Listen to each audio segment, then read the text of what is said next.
2017 habe ich zuletzt ein Video tatsächlich mal rausgebracht über das Cheat-System in Pokémon Go bzw. den Shadowban. Und ich habe mir gedacht, ich aktualisiere das ganze Thema jetzt nochmal, da sogar wirklich ein paar Leute unter meine größeren Pokémon Go Videos Kommentare ablassen, ob ich nicht mal zeigen könnte, ob ich spoofe oder wie man spooft, eher so war's. Und es tut mir leid, dass ich immer wieder hier so einen Cut reinmache. Ich muss nach Luft schnappen. Ich bin übelst erkältet. Und wir kommen jetzt auch direkt zu der Frage, nein, ich spoofe nicht. Würde es auch niemals tun. Und ich rate euch auch davon ab. Weil die Verstöße, beziehungsweise ich erkläre euch das ganze System jetzt mal hier genauer. Und zwar hat Niantic das 3-Verstöße-System in Pokémon Go. Das sind dann natürlich, wenn ihr 3 Verstöße habt, ist der Account weg. Aber wir gehen jetzt mal ganz genauer darauf ein. Also die bekommt ihr, wenn ihr entweder bottet, spooft oder sonst irgendwas anderes benutzt, was halt als Cheat gilt.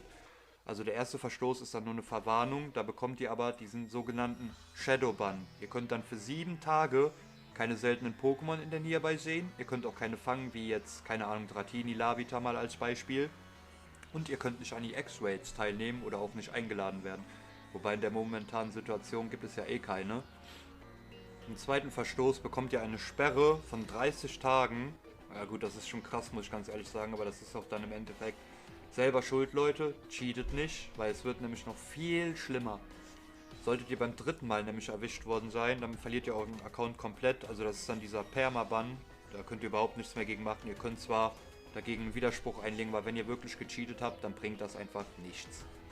Jetzt kommen wir aber zur Frage, was zählt als Cheat? Als Cheat zählen zum Beispiel Bots, womit eure Accounts sich am PC zum Beispiel einloggen, automatisch rumlaufen, Pokémon farmen, Pokestops drehen und so weiter, verschicken, entwickeln. Also das ist auf jeden Fall ein absolutes No-Go. Dann gibt es noch die blöden GPS-Hacks, womit ihr halt über einen Joystick zum Beispiel euch irgendwo hin spoofen könnt. Ja, Spoofer, so nennt man es auch. Dann gibt es noch eine Kilometer-Fake-App tatsächlich, die im Hintergrund halt läuft und dann wird das halt so simuliert, dass euer Account, also euer Handy am Rumlaufen ist. Das ist aber nicht der Fall, da hat irgendjemand schon mal auch ein Video drüber gemacht, ich werde nicht sagen, wer es ist, weil sowas unterstütze ich tatsächlich nicht. Im Endeffekt müsst ihr selber wissen, ob ihr das macht oder nicht. Ich rate euch davon ab, euer Account kann gebannt werden.